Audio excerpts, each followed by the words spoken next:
Shalom saudaraku, berjumpa lagi bersama dengan saya, Gembala Jemaat Gereja Isa Al-Masih Lawang, Light Generation, Hu-Ha. Dalam program Sapa Jemaat di Rumah.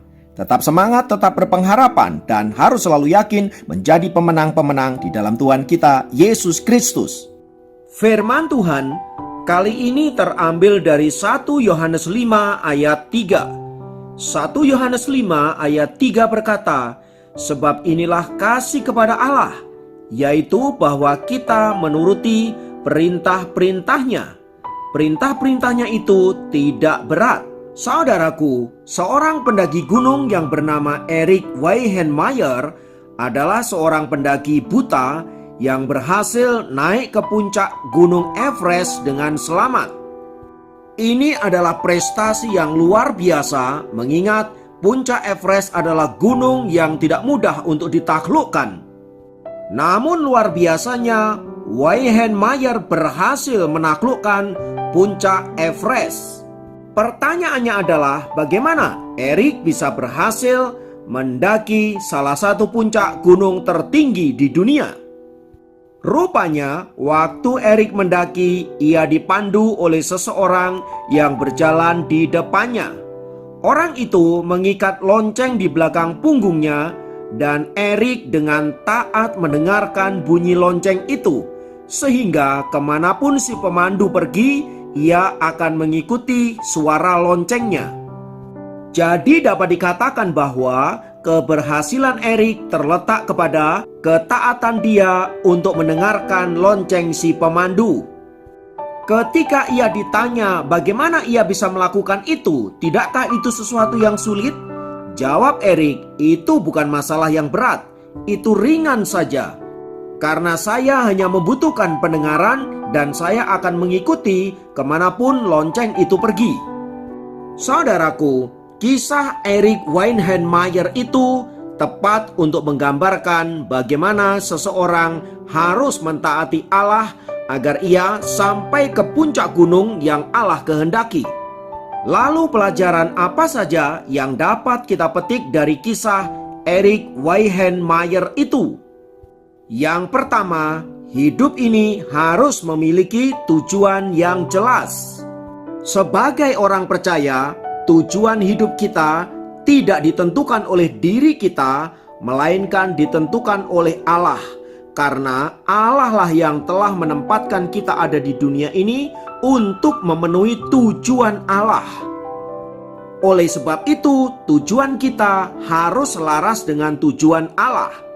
Nah, kalau hidup kita tujuannya adalah untuk memuliakan Allah, agar rencana Allah dalam hidup kita tercapai, maka saudara-saudara, tidak ada cara yang lain yang dapat kita lakukan agar kita sampai ke tujuan itu selain mengikuti panduan yang Allah telah tetapkan bagi setiap kita. Nah, tujuan ini ibarat seperti puncak Gunung Everest itu. Kita orang percaya diminta untuk mendaki naik ke sana. Dan agar kita sampai ke sana, kita harus mengikuti si pemandu yang akan menolong kita untuk berjalan mengarahkan kita naik ke puncak Everest itu.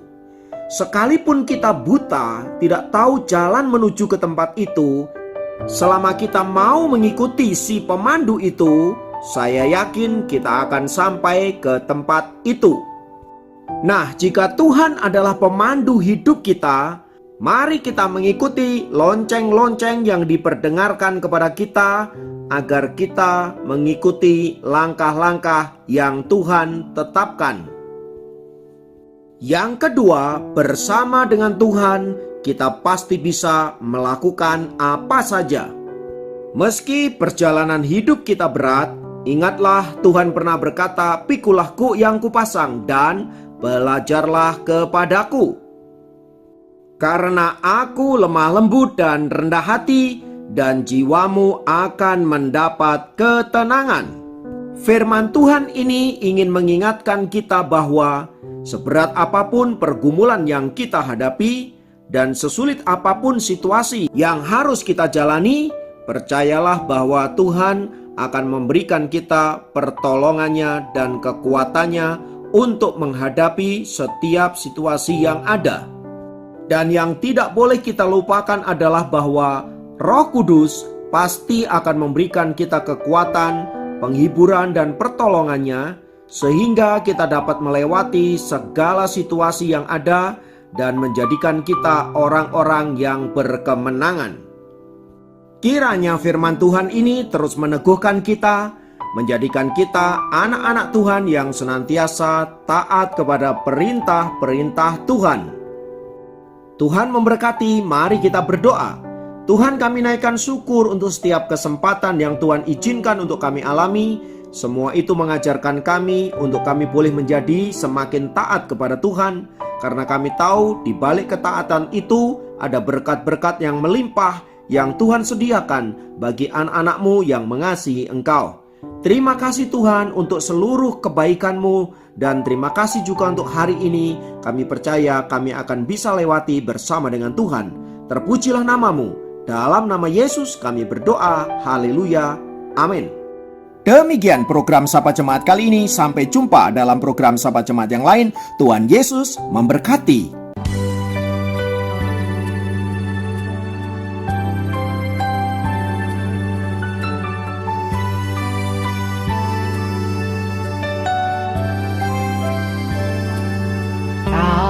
Aku takkan hari esok, namun langkahku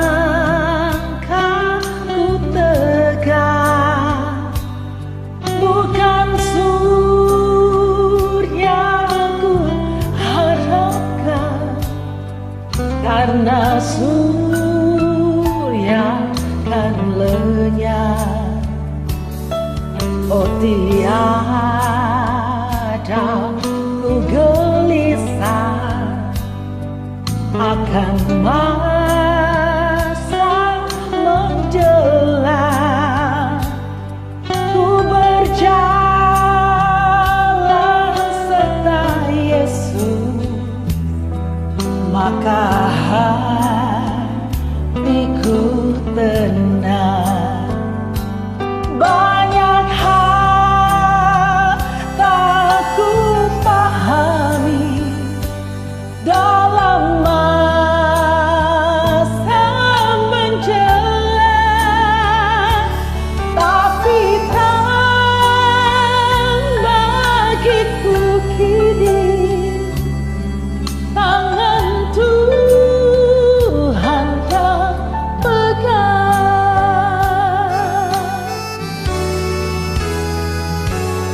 Aku takkan hari esok, mungkin langit tak gelap, tapi cahaya penuh kasih tetap melindungiku. Meski susah perjalanan, gelombang